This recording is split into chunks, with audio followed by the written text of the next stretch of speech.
So today guys, magluluto tayo ng isang almusal ng mga bata. Nirequest nila to ang pancake. So ngayon, meron tayo dito ng fluffy, tasty hot cake mix. Ayan. So, syempre meron tayo dito strawberry syrup, 2 cups of water, 2 egg at ang ating raspberry. At saka ang ating 2 tablespoon of oil. Siyempre, meron tayo dyang blender para dun sa ating raspberry. So, ito guys, kalahati lang ang ilalagay natin at yung iba ay pang toppings. Para manamnam nila, makakain sila guys ng raspberry. Makain nila kasama sa ating mix yan. So, ayun guys, pag-mix na tayo mga kabilbil.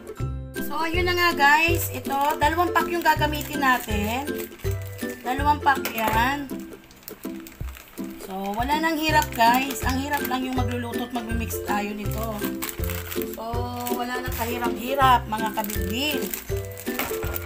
Easy to mix na yan.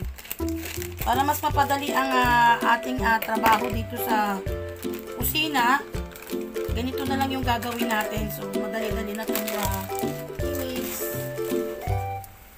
So, ayun guys. 2 guys yung ginawa ko. 2 guys yung ginawa ko kasi kulang pa yan sa mga anak ko pag naluto na yan. Tapos syempre lalagyan natin ng 2 egg. Ayan, 2 egg. Ayan, 2 egg pero 3 yung ano niya. Tapos guys, lalagyan natin ng 2 tablespoon of oil. 2 cups ng tubig. Ayan.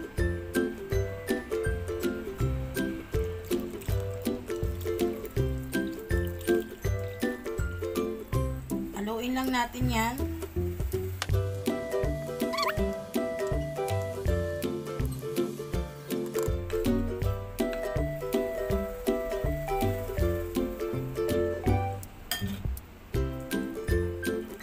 So, mix lang guys. Mix lang. Para mas masarap guys, pwede nyo siyang lagyan ng kaunting salt. Para medyo maglaban yung tamis sa tanghang. So, hindi ko napakita kanina, lagyan natin ng kaunting salt. Yan, kaunting wisik-wisik lang. Yan. Para may taste ng kaunting alat. Tapos pag okay na yung ating mixture, magpuproceed tayo doon sa ating blueberry.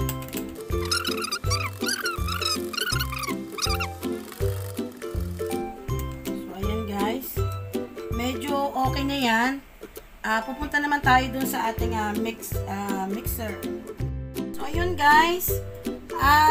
Mag-blender na tayo ng ating blueberry. So, ilalagay natin ang ating hinugasang blueberry dito sa ating blender. Ito guys.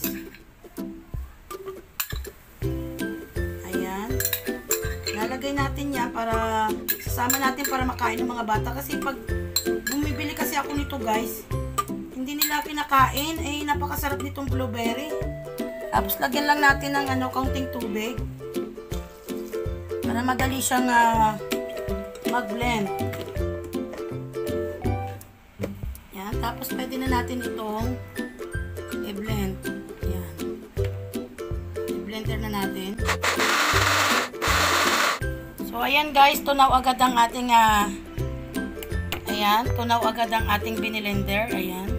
Kung nakikita nyo. So, i-mix na natin ito sa ating pancake. So, ayan. Balik natin yung ating pancake. Ito, balik natin. Tapos, sasama natin itong blueberry na sobrang sarap guys ito.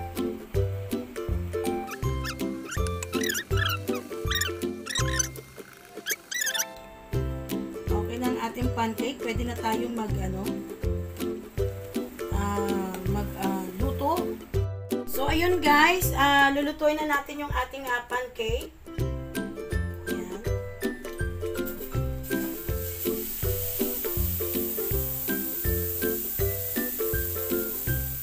Ayan ang ating pancake.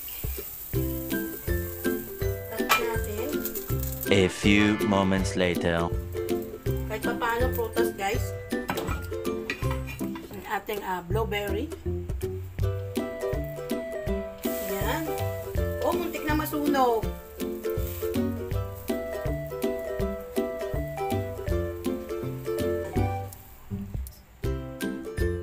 Ayun, oh. Usok-usok pa. Agoy.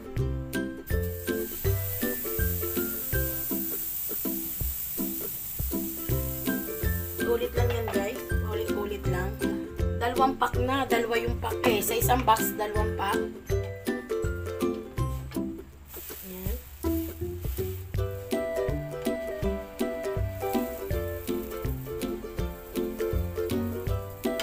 Ito. Ayun, oh. Ayan, oh.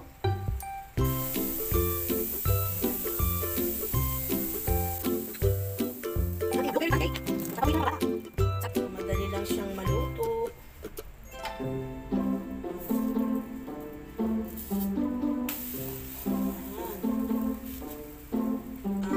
Strawberry. Ang bango. Bango ng ating pancake.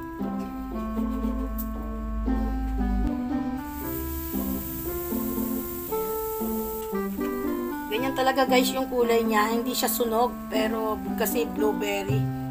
Ayan, nakita nyo ba yung mga blueberry? Yan yung blueberry na nilagay natin. Binilender ko siya para makain. Ayan na. Ayan na.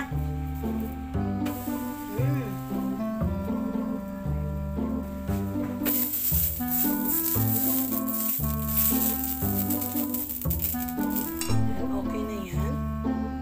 Oil.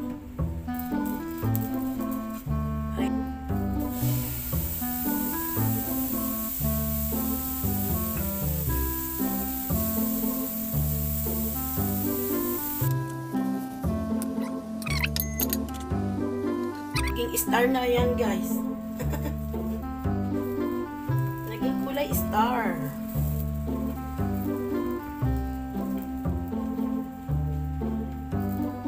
Yun, oh. So, hindi natin mapabilog yan, guys. Pero meron din ako lutuan dito, guys, na para siya bumilog. So, ayan, guys. Nag-transfer tayo ng kawali kasi hindi tayo magkaigi dun sa isang kawali kasi pangit. Ayan. Pumangit ang ating design ng ating pancake. So, nag-transfer tayo. Ayan.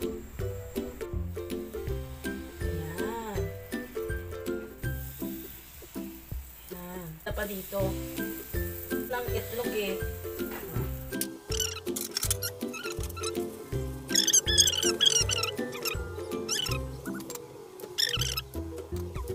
Masarap naman to eh, oh. Yan. Habang nagbablog tayo, ibaba na tayo ng kain.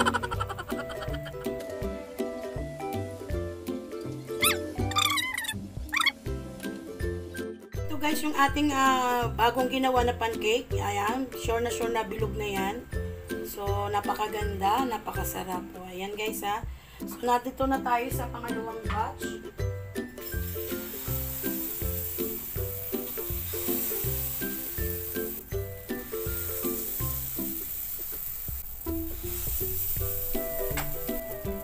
Takpan uli natin. Ayan. Para pag tinakpan natin, guys, pati ibabaw, maluluto siya.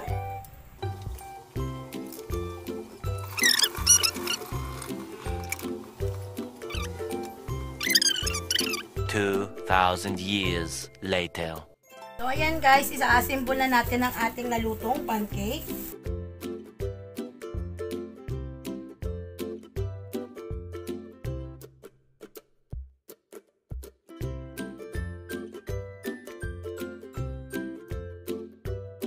Tapos lalagyan natin siya ng strawberry syrup.